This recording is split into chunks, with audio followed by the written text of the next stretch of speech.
Olá, pessoal de casa, mais uma vez, a Hora do Mestre, trazendo informação, trazendo notícias e trazendo um conteúdo que interessa ao pessoal de casa, ao leigo, interessa o técnico, o estudante, o advogado, seja operador do direito ou não. O tema que a gente vai trabalhar é um tema que tem muita relevância, que toca a vida de milhares de pessoas e que, nem que seja ao menos no noticiário, a gente está sempre tendo contato com esse tema. O tema é Lei de Drogas. A gente vai falar de drogas e especificamente das peculiaridades da Lei de Drogas. A Lei de Drogas, ela trouxe vários dispositivos que, de tão complexo, vai precisar de pelo menos 2 programas para que a gente consiga dar linhas gerais. Então, a gente vai começar a fazer uma regressão histórica para abordar, primeiro, a Lei 6368/76. Essa Lei 6368/76 quer dizer que ela foi editada e entrou em vigor em 1976.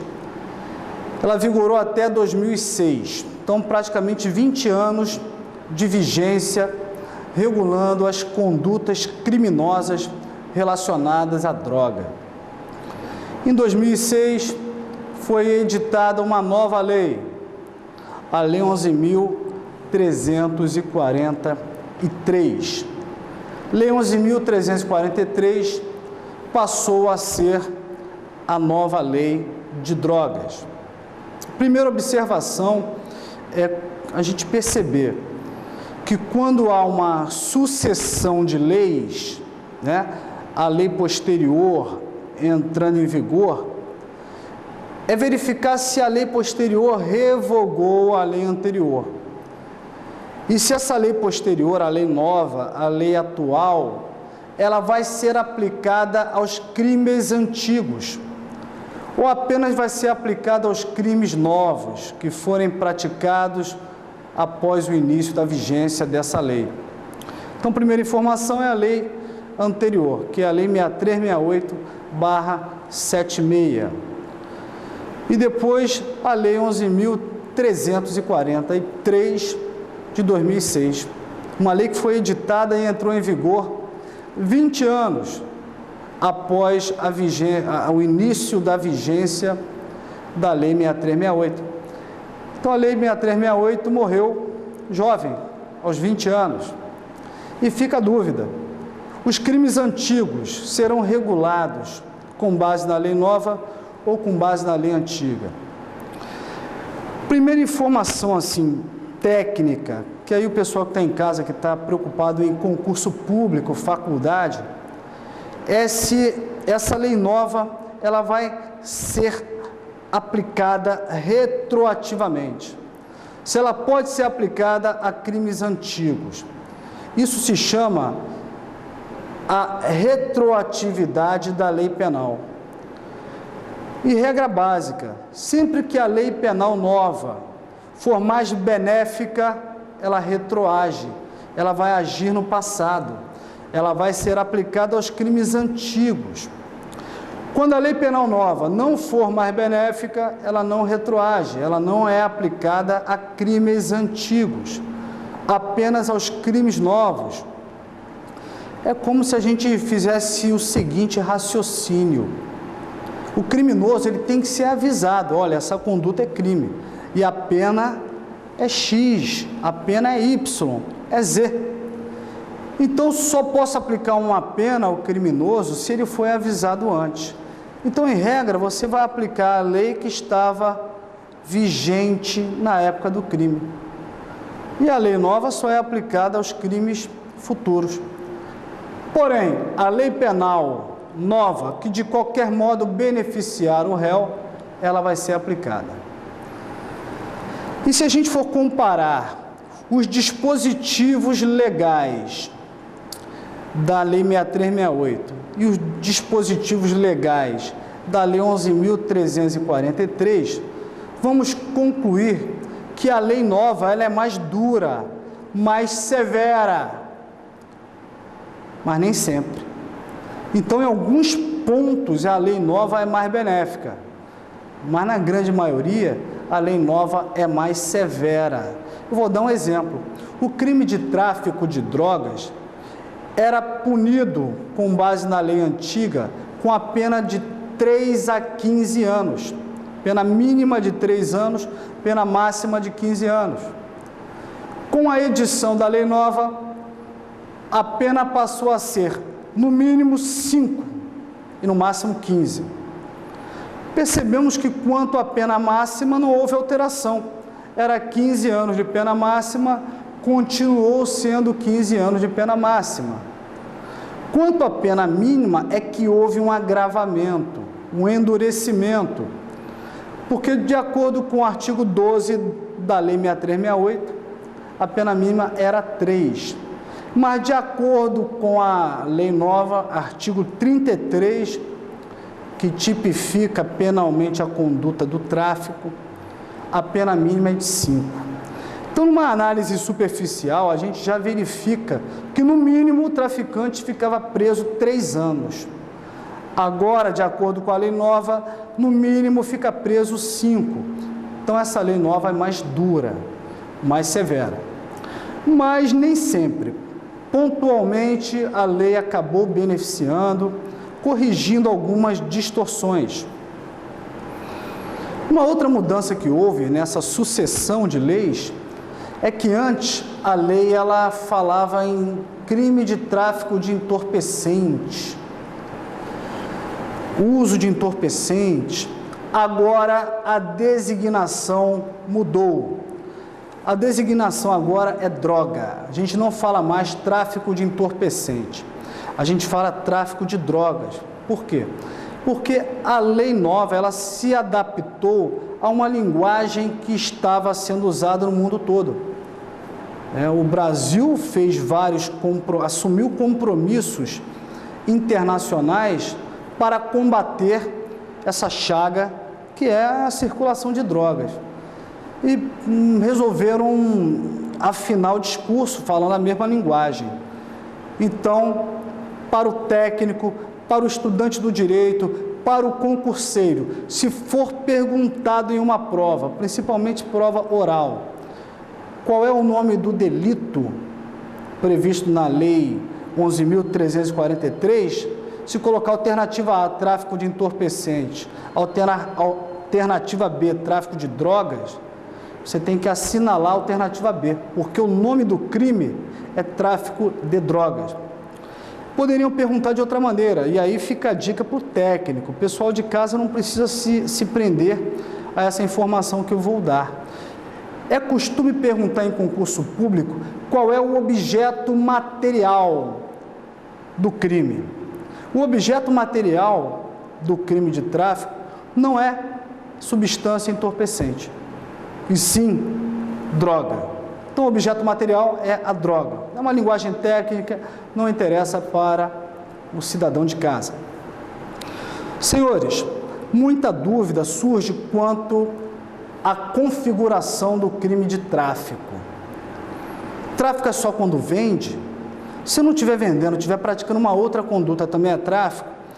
Nós vamos tirar essas dúvidas todas. Mas uma dúvida que tem que ser tirada, esclarecida antes de você entender o que é tráfico de drogas, é saber o que é droga. Porque pode vir à cabeça que para ser condenado por esse crime da lei de drogas, basta um indivíduo vender qualquer tipo de droga.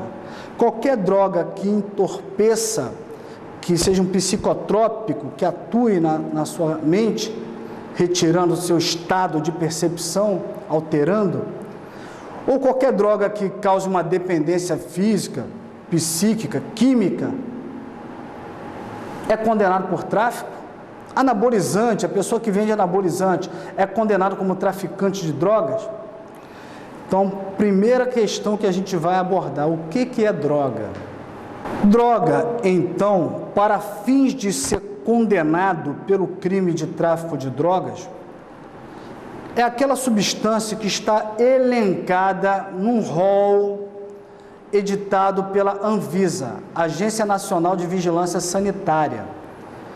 A Anvisa, ela vem atualizando, modificando o rol de substâncias que é considerada droga.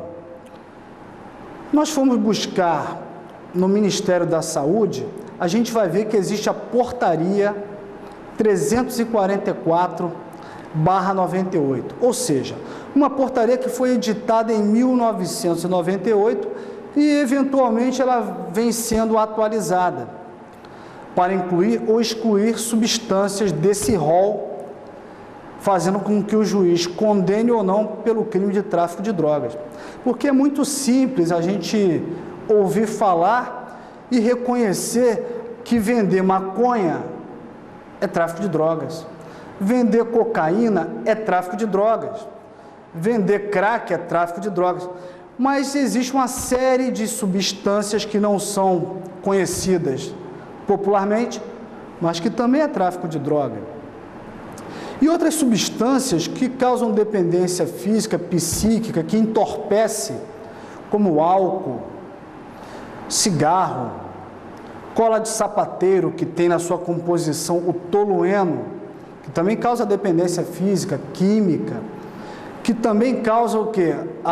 O entorpecimento. A pessoa, ela altera seu estado de percepção, porque é uma substância que atua, né, psicotropicamente. Mas o álcool, o cigarro, a cola de sapateiro não estão elencadas nessa lista editada pela Anvisa, não como substância que deva ser considerada droga para fim de aplicação da lei de drogas, que é a Lei 11.343. Por isso que a gente vê vendendo álcool, vendendo cigarro e ninguém é preso. Não é tráfico de drogas.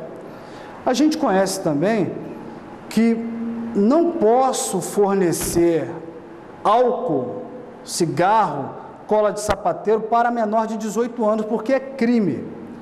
Mas aí não é crime da lei de drogas, porque, como eu disse, não é elencado como droga.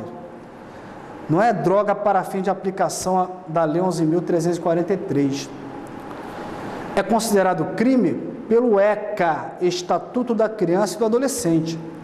Então, embora não seja droga para fins de configuração de tráfico de drogas, fornecer álcool, cigarro, cola de sapateiro para menor de 18 anos é crime previsto no artigo 243 do ECA, Estatuto da Criança e do Adolescente, aprovado pela Lei 8.069/90. Então, a gente precisa de um complemento. Como assim? A gente vai estudar no próximo bloco uma coisa chamada norma penal em branco, que é uma norma penal que precisa de um complemento.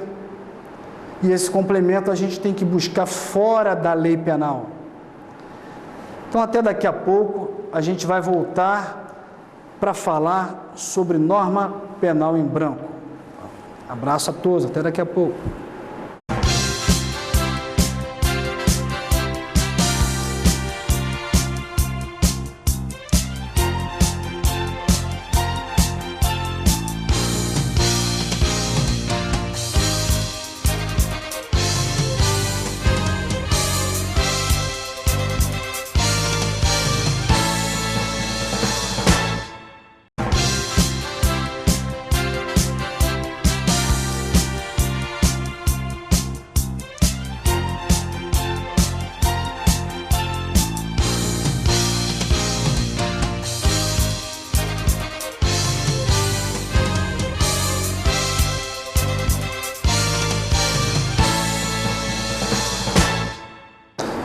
Estamos de volta com a Hora do Mestre, falando sobre drogas.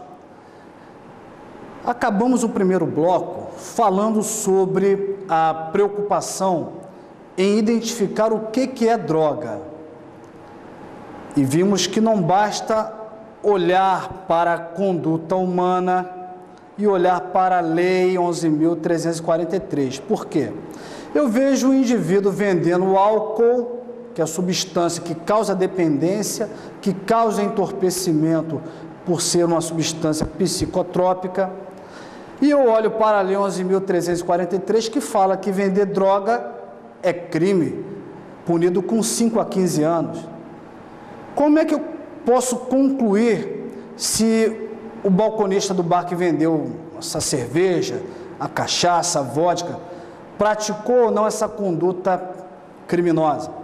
Eu preciso olhar a conduta humana, olhar a lei, mas preciso de um complemento. E esse complemento eu vou buscar lá no Poder Executivo, lá no Ministério da Saúde, lá na Anvisa, que é quem edita e atualiza essa portaria 344 com o rol de substâncias. E aí, uma informação para o técnico, para o estudante.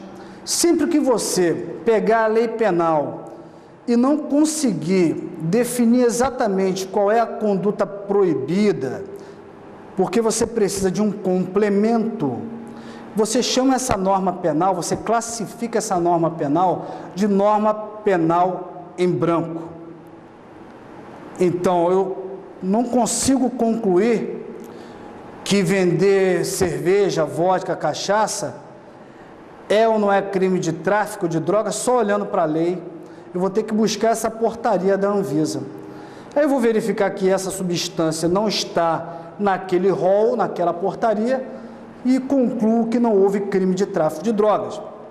Por outro lado, se eu pego a cannabis sativa, que seria o nome científico da substância que a gente conhece vulgarmente como maconha, e vamos ver que o tetrohidrocannabinol, THC, está elencado nessa portaria da Anvisa.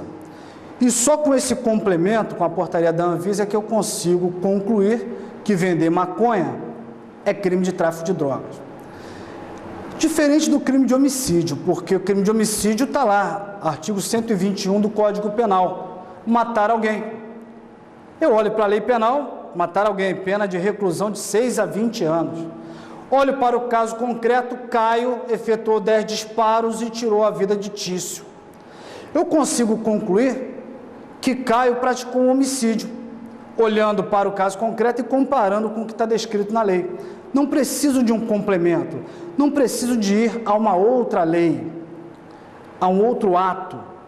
Então, o artigo 121 do Código Penal não é uma norma penal em branco, porque não precisa de complemento. Já o artigo 33 da Lei de Drogas, que fala de tráfico de drogas, precisa de um complemento. Logo, se perguntares no concurso, responda. Trata-se de uma norma penal em branco. E para complicar a guerra, norma penal em branco heterogênea, tá? Porque tem a norma penal em branco homogênea. Norma penal em branco heterogênea é quando o complemento é dado por uma norma de outra hierarquia, diferente de lei. E, na verdade, o que está trazendo o conceito de droga é uma portaria, editada pelo Poder Executivo. Mas isso é um assunto que a gente vai tratar em outro tema, para não fugir muito do foco, que é a lei de drogas. Bom, então vamos passar a analisar o que é, ou quais os crimes, quais condutas são consideradas crime. Primeira conduta criminosa prevista nessa lei é a conduta praticada por aquele que adquire droga para consumo pessoal, que muitos dizem que deixou de ser crime. Não deixou de ser crime, tá? A gente vai dar uma lida agora no artigo 28 da Lei 11.343, que é o dispositivo que traz a definição do que é a conduta criminosa praticada pelo usuário. Vamos lá, artigo 28, acompanhe comigo. Artigo 28 da Lei 11.343. Quem adquirir, guardar tiver em depósito, transportar ou trouxer consigo para consumo pessoal drogas sem autorização ou em desacordo com determinação legal ou regulamentar, será submetido às seguintes penas. 1. Pena de advertência sobre os efeitos das drogas. Prestação de serviços à comunidade. E 3. Medida educativa de comparecimento a programa ou curso educativo. Senhores, senhoras, a lei tipificou como crime a conduta daquele que adquire droga para consumo pessoal.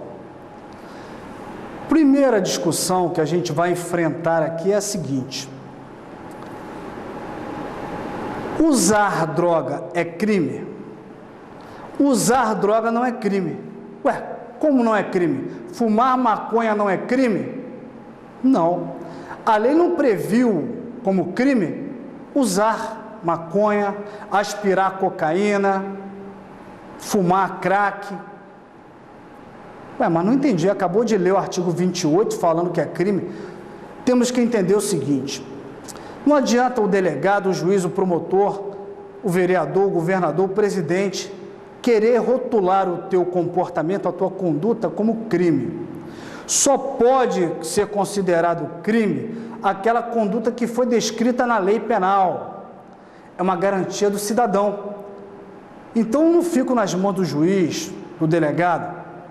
Quem vai dizer o que é crime e quem vai tirar minha liberdade, quem em regra crime é punido com privação da liberdade, é o legislador.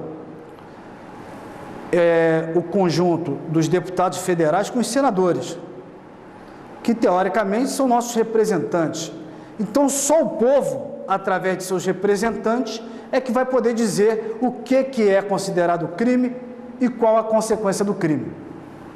E não está descrito ali que usar maconha, usar cocaína, fumar é crime. Então, quem falar usar cocaína, aspirar cocaína, fumar maconha é crime, está errado. Eu não entendi como é que está errado. O crime não é fumar, porque quando eu fumo, eu estou afetando apenas a minha saúde. Quando eu aspiro a cocaína, eu estou destruindo a minha saúde. E a gente aprende, nas primeiras lições de direito penal, que não existe crime de autolesão. Como assim? Se eu quiser cortar meu braço, não tem crime. Se eu tentar me matar e não conseguir, né, tentativa de suicídio, não é crime. Se eu quiser destruir meu carro, não é crime. Porque o princípio da alteridade é um princípio que norteia o legislador penal. O legislador penal não pode prever como crime uma conduta que não afete um bem jurídico de terceiro.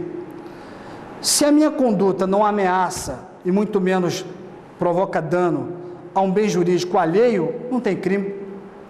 Eu posso ter crime se eu cortei meu braço para fraudar um seguro de danos pessoais, mas aí eu estou praticando estelionato. Eu posso praticar crime ou destruir meu carro para simular que foi furtado, roubado ou um acidente com perda total, mas eu estou respondendo não porque eu destruí meu carro, e sim porque eu estou aplicando um golpe na seguradora, simulando a ocorrência de um sinistro. Eu não respondo por tentar me matar, mas se eu auxiliar alguém a se suicidar, aí a minha conduta já traz perigo para a vida do suicida. O que eu quero dizer? Não poderia nunca o legislador prever como crime fumar maconha, porque quando eu fumo eu estou atingindo a minha própria vida, a minha própria saúde. O que o legislador penal quis punir ao incriminar aquele que adquire droga para consumo pessoal é proteger a chamada saúde pública. O que está em risco quando alguém adquire droga para usar é a saúde pública, porque o usuário ele está fomentando o tráfico, ele está estimulando a circulação de droga. A droga está na mão do usuário, ele pode jogar fora porque a polícia está chegando e um desavisado pegar e usar essa droga. Ele pode acabar resolvendo vender parte da droga para poder financiar o uso. Então, de alguma maneira, quando eu adquiro droga para consumo pessoal, eu provoco um perigo para o bem jurídico chamado saúde pública. Então, o crime não é fumar. Quer fumar? Dane-se. O problema é que para fumar eu tenho que adquirir. O problema é que para fumar eu tenho que portar, trazer comigo, transportar, guardar. E é isso que representa o perigo, porque a droga está ali potencialmente perigosa, podendo cair nas mãos de terceiros, alimentando esse mercado do tráfico. Então, primeiro ponto, não existe crime de fumar maconha, não existe crime de aspirar cocaína.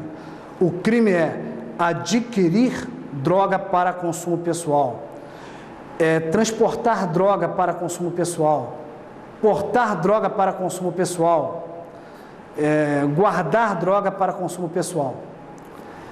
Este é o crime do artigo 28, este é o crime do usuário. E só um detalhe, é como eu falei, droga para fins de aplicação dessa lei de drogas, não é só cocaína, maconha, crack, êxtase, não é só isso. Droga, na verdade, é uma série de substâncias que a portaria da Anvisa elenca. E vou dizer, o crime é você adquirir, portar, transportar, guardar droga em desacordo com autorização, com lei ou com regulamento. O que eu quero dizer? O que eu quero dizer é que há hipóteses que você pode usar droga. Legalmente, existe aplicação terapêutica de droga, desde que seja nas hipóteses estreitas previstas em lei. Eu não estou dizendo a maconha, a cocaína, o crack, não é isso. Estou dizendo drogas que estão elencadas como droga, mas que a lei permite que o médico prescreva, que o dentista prescreva. Essas drogas, se foram autorizadas, não vai configurar o crime. A gente vai dar mais um intervalo e vai falar de uma polêmica. A lei de drogas descriminalizou a conduta do usuário porque houve uma polêmica. Qual polêmica? Bom, a gente aprende que crime é aquela conduta não querida, proibida, a qual a lei ameaça de pena privativa de liberdade. Infração penal, crime, contravenção, tem como característica da tradição do nosso direito penal, que está na lei de introdução ao Código Penal, que crime, sinônimo de delito, é ameaçado de pena privativa de liberdade na modalidade reclusão e detenção. E contravenção penal, que é uma outra espécie de infração penal, é ameaçada de pena privativa da liberdade na modalidade prisão simples. Só que o legislador previu o artigo 28 como crime, mas não ameaçou de pena de prisão.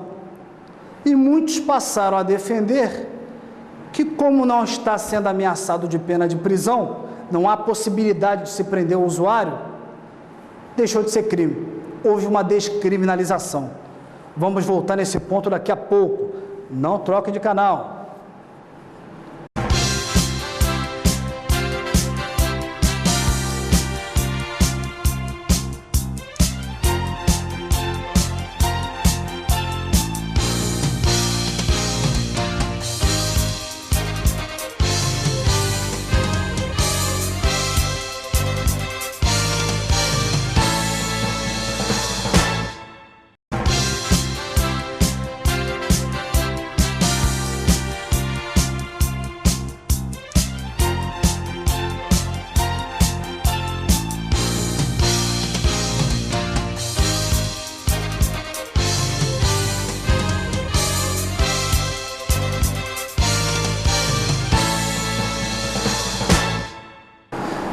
Então, pessoal de casa, fique atento.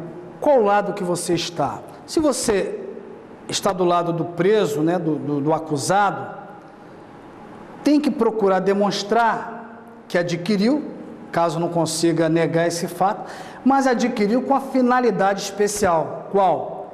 Consumo pessoal. Mas se está do lado do promotor, do delegado, você tem que procurar demonstrar que ele adquiriu, mas não adquiriu com essa finalidade especial, consumo pessoal, não foi para isso. Adquiriu para outros fins. Então, o que vai diferenciar é isso. Então, numa questão de prova, e aí serve para o estudante, se uma questão de prova pergunta o seguinte: qual é o crime daquele que adquire droga ilegalmente? Tráfico, artigo 33. Isso é que tem que responder. Se a pergunta for outra, qual é o crime daquele que adquire droga ilegalmente para consumo pessoal? Aí sim, artigo 28, o crime do usuário. Ok? Agora, um outro tema que costuma ser ventilado é o seguinte: o uso pretérito. Como assim? O Caio ontem adquiriu droga para consumo pessoal e consumiu, usou a droga. Uma vizinha incomodada com o cheiro procura a delegacia no dia seguinte e fala: olha, o meu vizinho maconheiro fumou maconha e esse cheiro me incomoda. O delegado instaura um inquérito, vai tentar prender, tem crime. O que é pacificado, embora tenha uma certa polêmica, é que o uso pretérito não tem crime. Ou seja, adquiri droga e usei, não tem mais materialidade, não tem mais a substância entorpecente, então não tem crime. A gente resume essa situação como uso pretérito. Então, se perguntarem, uso pretérito não é crime. A grande verdade é que o indivíduo tem que ser capturado com a droga. Se ele fumar todo aquele cigarro e quando a polícia colocar as mãos não tiver mais a droga para ser submetida à perícia, não tem como configurar o crime de uso de aquisição de droga para consumo pessoal. Tem que ser apreendido pelo menos uma pouca quantidade de droga.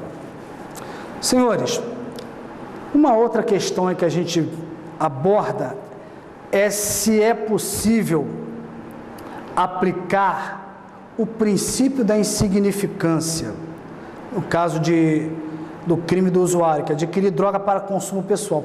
O que é aplicar o princípio da insignificância? É uma tese de defesa. A defesa tem que alegar: olha, tudo bem, já que está provado que o meu cliente adquiriu droga para consumo pessoal, eu quero, excelência, que Vossa Excelência reconheça que a quantidade foi tão pequenininha que era incapaz de ofender ao bem jurídico, saúde pública. Então, como a quantidade era ínfima, eu peço aqui como tese de defesa que seja aplicado o princípio da insignificância, porque o princípio da insignificância conduz a uma atipicidade. Quando a gente fala em atipicidade, a conduta é atípica. Estou querendo dizer, em outras palavras, que não tem crime. A pergunta é: aplica-se o princípio da insignificância ao crime do artigo 28?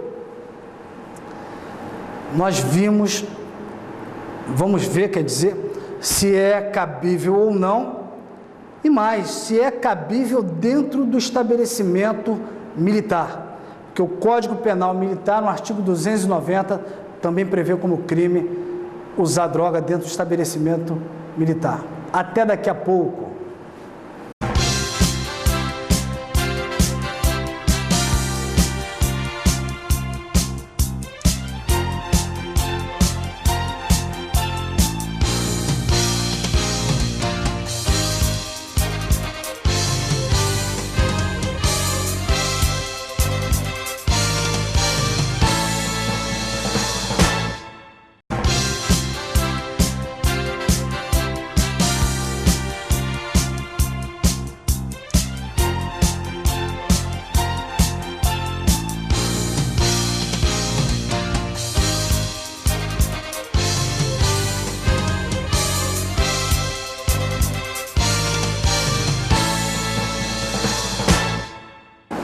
Bom, agora, último bloco, para a gente fechar a primeira parte desse tema, que é lei de drogas, para que vocês se familiarizem com esse tema, que é um tema que toca a todos, direto ou indiretamente. Preocupação dos pais. Senhores, eu falava sobre a possibilidade de se aplicar o princípio da insignificância. Eu adverti no final do terceiro bloco que é uma tese para ser utilizada pela defesa, alegar que a quantidade de droga apreendida foi pequena, foi ínfima, então aquela droga não tinha potencialidade de ofender aquilo que a lei penal quer proteger quando incrimina a conduta. Ou seja, a lei penal quer proteger a saúde pública, mas a quantidade era tão pequena que não teria essa aptidão para ofender.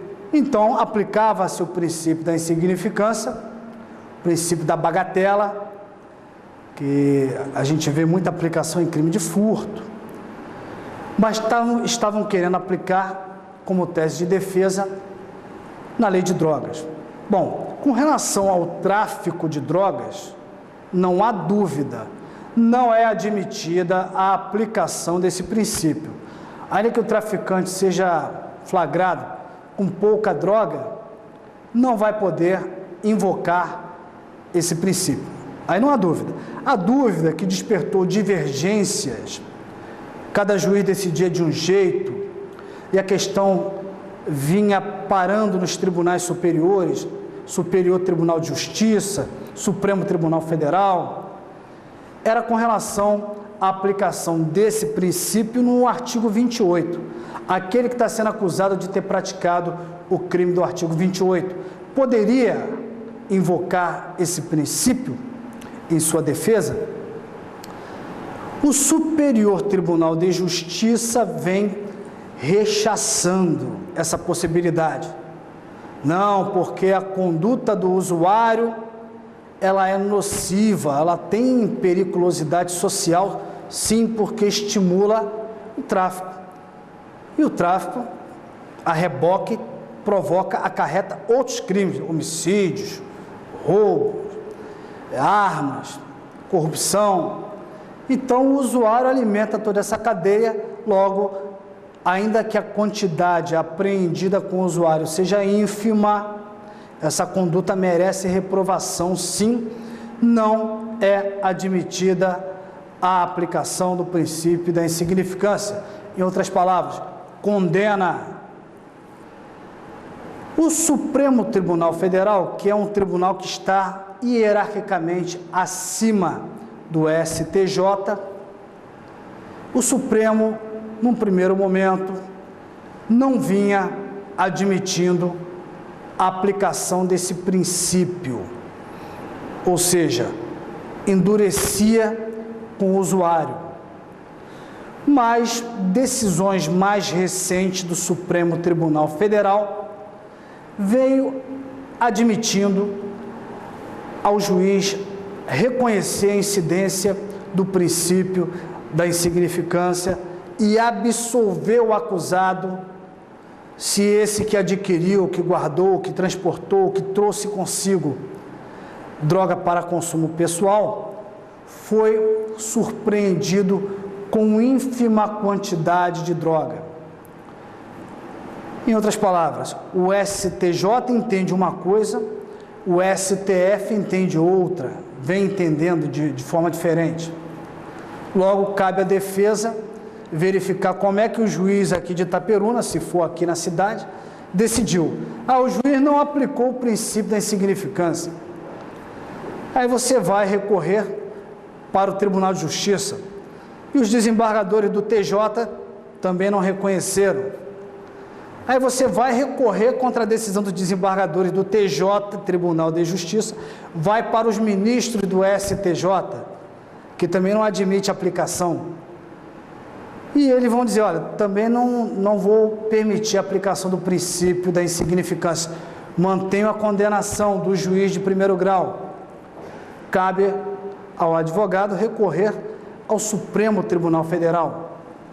E o Supremo Tribunal Federal, até 2012, vem admitindo a incidência desse princípio e vem absolvendo esses usuários que foram surpreendidos com ínfima quantidade de droga. Agora, o que a gente tem visto também no Supremo é que, por um lado, essa informação é para o técnico, o pessoal de casa pode se despreocupar com o que eu vou falar aqui. Para o estudante, para o advogado, é o seguinte: o Supremo Tribunal Federal, que vinha aplicando o princípio da insignificância e absolvendo o acusado do crime do artigo 28, começou a negar os recursos, dizendo que não havia repercussão geral. E agora o Supremo está enfrentando uma outra questão.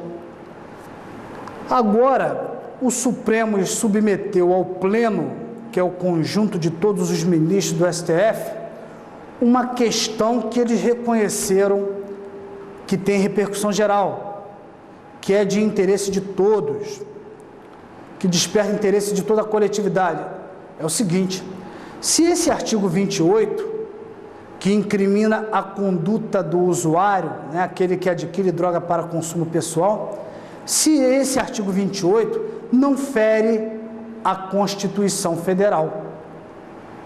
Então, a Defensoria Pública, eu acho que da União, ela provocou o Supremo Tribunal Federal com a tese da inconstitucionalidade, ou seja, não pode considerar como crime a pessoa adquirir droga para uso pessoal, porque isso seria um desdobramento de um direito que o cidadão tem de ter a sua vida privada do jeito que ele achar pertinente.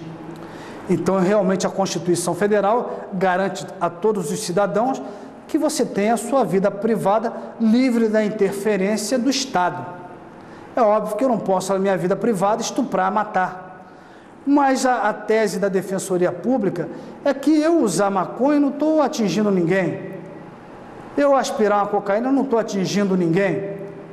Então seria inconstitucional prever crime, porque ofenderia o princípio da alteridade, porque não estou ofendendo a bens jurídicos alheios, e a garantia da vida privada, de eu tocar a minha vida privada com as minhas escolhas, livre da interferência do Estado.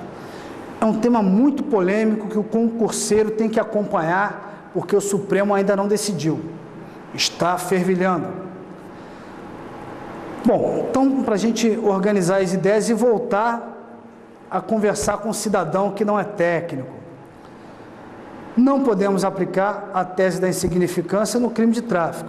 No crime de uso, adquirir para consumo pessoal, o STJ não admite e o Supremo tem admitido e absolvido. Um outro problema que a gente verifica é que muito militar tem utilizado de drogas para poder passar os seus dias, a sua rotina, o seu serviço militar dentro do estabelecimento militar. E não é raro, às vezes, em que esse militar é flagrado.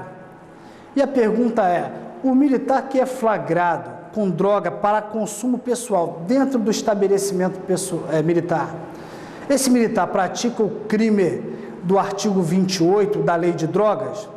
Não. Houve muita divergência se a Lei de Drogas revogou o Código Penal Militar nesse ponto, no artigo 290. O que ficou assentado é que o militar responde não com base nessa Lei de Drogas que a gente está estudando, e sim com base no artigo 290 do Código Penal Militar, que prevê pena de até 5 anos. Então, o Código Penal Militar é mais duro do que a Lei de Drogas, porque a Lei de Drogas não prevê pena de prisão para aquele que adquire droga para uso pessoal, para consumo pessoal. Já o Código Penal Militar prevê pena de 5 anos de prisão para o militar que adquire droga, que porta droga, que guarda droga para consumo pessoal.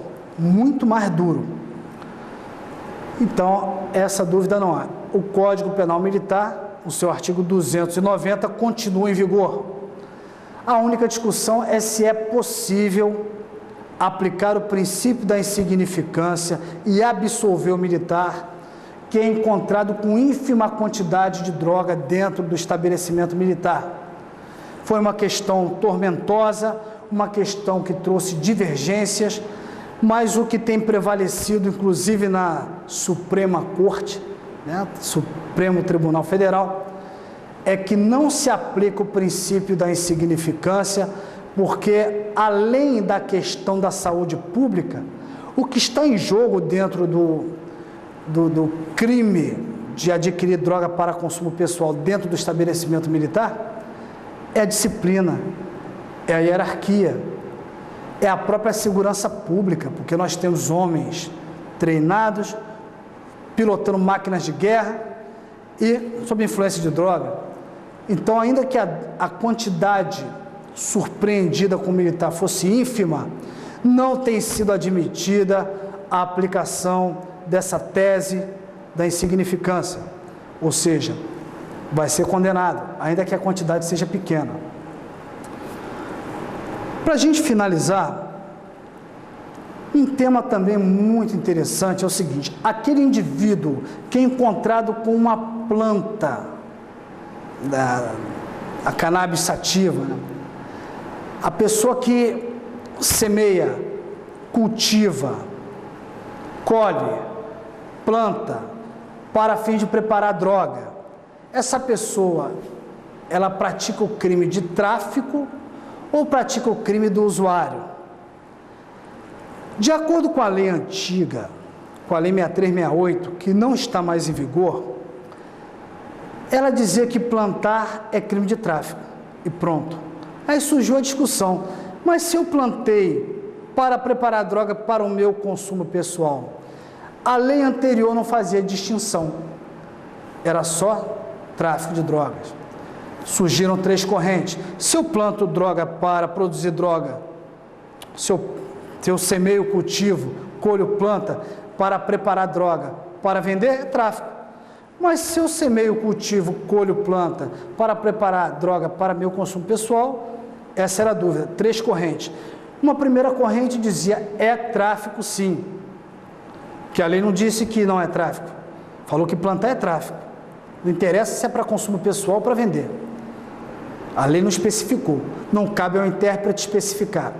Segunda corrente: é crime do artigo 16, é crime do usuário. E a terceira corrente dizia que a conduta era penalmente atípica, você não pode considerar crime. Então tinha essas três correntes que ficavam se digladiando. Veio a lei nova e previu expressamente que semear, cultivar, colher plantas destinadas à preparação de pequena quantidade de drogas para consumo pessoal é um crime do artigo 28, parágrafo 2º, e que é equiparado ao crime do usuário, então não tem pena de prisão. Agora, no artigo 33, parágrafo 2º, a nova lei diz que se eu semeio, cultivo ou planto uma planta destinada à preparação de grande quantidade, de média quantidade, ainda que para consumo pessoal, é tráfico, é equiparado a tráfico. Então só vai ser o crime do usuário, equiparado ao artigo 28, se eu semei, cultivei, colhi planta destinada à preparação de pequena quantidade para consumo pessoal. Se não for com esses requisitos, é tráfico. Senhores, maiores dúvidas, mandem e-mail para a TV. Eu tenho um curso preparatório, concursos. Seja um concurso, junte-se a nós, que eu vou te ajudar a passar no concurso. Só procurar informações aqui na TV. Vou ficando por aqui. Vamos ter um outro programa para falar especificamente de tráfico. Até semana que vem. Um abraço.